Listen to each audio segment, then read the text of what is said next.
Hello everyone, this is Jotto, and welcome to the Hearthstone Weekly Show. Now, this is 2 weeks late, and I haven't made a video in a week, and it's on a Wednesday. 3 strikes and you're out, but yeah, I had exams, so not that much time to make videos because, well, priorities. But anyway, so I missed quite a bit in the last week, so I came back and I find this sideboarding tournament from Liquid Sky with a big prize pool and a new format and everything, and a lot of people have been hyping it up to be the big new thing that's gonna change tournaments completely and it's gonna be an amazing format.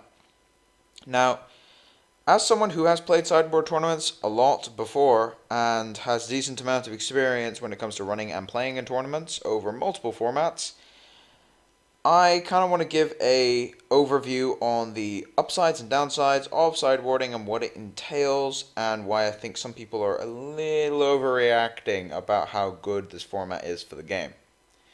Now, the format that's being proposed is a 10 card sideboard, and keep in mind for this video I will not have a webcam because it's not working. But anyway, so for this particular tournament format, there is a 10 card sideboard, and you have to play with one set of 40. You have to register your deck list, one class only, play one class for the entire tournament. And this was fixed, by the way. You're not allowed to see your opponent's class before the game starts, otherwise you could sideboard before the game start. Now, at first this wasn't the case, and a lot of people complained about it because it meant that every game was really weird. Sideboarding before the games even start is just dumb. So yeah, that was fixed. So you don't know your opponent's class ahead of time. Now the matches, best of 3 to the finals. I think the finals may become best of 5 in the end. It's a subject to change. But yeah, so the way sideboarding works is the winner and the loser can sideboard, and it's between games. And I think you can sideboard before the first game as well. Yeah, so you can swap out something every single game, and it's basically like sideboarding in other card games. So you take cards out, you put those cards in from your sideboard, and fiddle around with your deck list in between games to based on the matchup. Now, after the games, the loser can see the winner's 40 card collection to, well, verify that they're not cheating. So, anyway, this format is a good idea in theory because it promotes deck building and not the coin flippy nature of the 3 deck format, best of 5s, where a lot of people just bring decks that are not good. They're not balanced. I mean, they are good, but they're not balanced, so they just lose to random stuff, and then they completely flatten their good matchups. So it adds a sort of Pokemon syndrome to the game where everything is coin flippy. However, the problem with this format is that Hearthstone is not designed for sideboard. This is something we've come across in the past when we used to run them for Mana Grind a long time ago. Some of you might remember that. But the problem with sideboard tournaments is that Hearthstone cards are not designed to go in a sideboard. This is what I mean, is there are cards in Hearthstone that are designed to be 1-ofs or 2-ofs that you play in your deck to give you a better matchup in certain situations at the expense of being bad in most cases. Now, unfortunately, by having this sideboard, it sounds like a good idea until you realize that it creates some really stupid situations. Like, just imagine this situation. First things first, you cannot play Handlock. You just can't. You can't play Handlock. It's not even possible in this format. I guess, no, correction. It is possible, but I wouldn't recommend it. This is why. So, you play the first game, you play Handlock, you win. Your opponent sideboards in 2 Silences, 2 Big Game Hunters, and extra hard removal. How do you win? No, I'm actually serious. How do you win? Like, the deck is hard countered by double big game. You put in 2 Brewmasters if you like, and just completely destroy the deck. So what do you do to retaliate? You sideboard out your Giants and your Drakes. You put in other stuff weakening your deck, but then your opponent gets onto it, and then they side out half of their sideboard stuff, but not all of it, and then the Handlock can't put in the tech cards he wants, And it gets really confusing. And then I have no idea who wins that because it's just entirely dependent on who draws what, when, and, well, why in this case, because it's a sideboard. So that's what Handlock does to this format. Freeze Mage does something similar. The difference is Freeze Mage just completely dies. Now the reason for this is because Wailing Soul exists. Yes, that's a thing, and if you can play it as a one-off in your sideboard, Wailing Soul will negate an entire freeze on its own, just negates it, and you can play a bunch of other silences, and then you got Loatheb, and just a whole bunch of ways of non-interaction. Even playing Mill would do it. So Freeze Mage also creates really stupid situations. The other thing about, and this is a good segue, secrets. Now, secrets became incredibly awkward when Goblins and Gnomes came out when it comes to sideboard formats. Why? Because Kazan Mystic. So, what do you do here? Like, if you're a hunter, I would actually play your normal deck in game one and then sideboard out your Mad Scientist and all of your secrets and your bow. Why? Because it means you don't die to Acidic Swamp Oozes and Kazans. And yes, I'm aware you're siding out between like 7 and 8 cards of your deck, and you have to put in 8 other cards just to be able to keep it going and not get completely flattened by the sideboard. But that's all created by the fact that sideboard cards in Hearthstone are very swingy. Why? Because they're not supposed to be sideboard cards. Like, think about it this way. Taunt decks get completely messed up by Black Knight. It's a massive tempo swing. Black Knight is supposed to be one of those cards where if you hit a taunt with it, it's very rewarding, but it can only kill taunts, and it's below the curve in terms of stats to cost to make up for it. But if you side it in a matchup where you are guaranteed to kill 6 HP worth of taunt, that's pretty insane. Even really stupid situations like Priest with its ridiculous sideboard potential of everything being attack restricted, so you can go up or down the spectrum and get a perfect Priest counter deck in every single situation. Priest gets messed up by the fact that you can build a perfect counter deck to almost every archetype. The problem is that on ladder and in tournaments you can't build it to only counter one deck. So as a result, you get messed up by the fact that when you don't play against that exact deck, you draw the wrong half of your deck and then you just lose. That's where Priest gets a lot of his weaknesses from. The other thing is Shaman. Shaman gets turned on its head here, where it goes from one of the worst classes to a class that has a 25 card main deck with 5 cards they can side in or out, depending on what kind of style they want to run and also what kind of sideboard card they want to run, making Shaman the most robust of all the classes when it comes to sideboarding.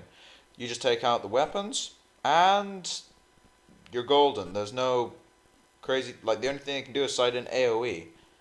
Speaking of AoE, Paladin versus Warrior. How does that matchup go when the Warrior puts in 2 Whirlwinds, 2 Brawls, and just any other AoE you can possibly think of? And then on the Paladin side of things, you got Harrison Jones and 2 Oozes. How does that matchup go at that point? I honestly have no idea. It just gets kind of out of control. But the point is, I could go on about examples of what sideboarding creates as long as I want to, but that's only one side of the format itself and the flaws with it. Where in deck elimination, because it's pre-built decks, yes, there are flaws in that system. However, Hearthstone is kind of designed for it. That's why Blizzard uses it that way, because then you can decide what sideboard-ish cards you want to put in each deck to counter certain things. Whereas when you have a sideboard, I can guarantee most people will have 2 Kazan Mystics, 2 Big Game Hunters, maybe a Brewmaster, Harrison Jones and an Ooze, a couple of AoE cards, Silence. And that's it. And that will be the entire sideboard for every single class. You just put in more AoE, Big Game Hunters, and Silences and weapon removal and Kazans. That's pretty much all you have to do. And at that point, it just negates secret decks. And Hunter, they can sideboard out their secrets, but Mage really can't. It weakens the class a lot more than it does with Hunter, because Kazan Mystic is still an annoying thing to have on the board, and Ice Block and Mirror Entity and such are so much more powerful because they cost more. So the swing is much, much more evident. But besides the way the sideboard works itself, there is also a big problem here, which is that you can sideboard before the games start. Now, why is this a problem? It's a problem because, yes, you can't see your opponent's class. However, it gives teams a unfair advantage beyond belief. Basically, how do you win this tournament? All right. What you do is you make sure you're on a team, and then you make sure you're working with 3 other teams, and then every single time someone loses someone loses, they tell the nearest person that they know who's going to be playing against him exactly what his deck is, because they have his list, right? They have the entire list. They get all 40 cards. So you give it to your teammate saying, all right, so side in these cards in the first game, and then he's going to side in these. So you side them out, and then there's not going to be a game 3 because you've completely I say outsmarted in inverted commas. You've completely destroyed him with your sideboarding skills because I gave you the information. And then basically every single time a teammate loses to someone and they face against one of that person's teammates, they're probably going to get 2-0'd. They're going to lose the first game guaranteed almost. The draw has to be insanely bad. So that becomes sketchy. And then in the second game, it's very difficult for the other person to sideboard in effectively because the person he's playing against has his deck list. So he knows exactly what's in his sideboard and exactly what he's going to side in. So the amount of mind games that person has to play just to get around the unfair advantage is mind-boggling. It's absolutely insane. So not getting 2-0'd would be very impressive. That's not a good format. Now, this is the kind of thing where the more honorable teams are going to be like, yeah, we won't tell each other. However, unfortunately, that's not how it works.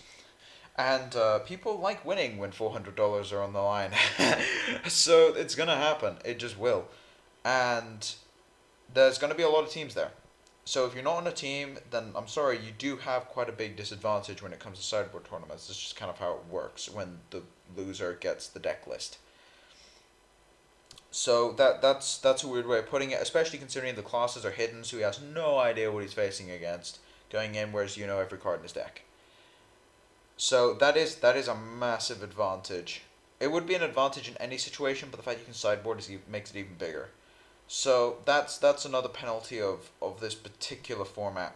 The other penalty of this is that bad matchups are still going to be bad matchups. Sideboarding just makes it really confusing. Let me give you an example here. I said Paladin and Warrior. So Warrior gets a bunch of extra AoE, but then Paladin gets a bunch of weapon removal for all the stuff they can't deal with. So what ends up happening? Well, the matchup just gets accelerated, and it becomes more draw dependent.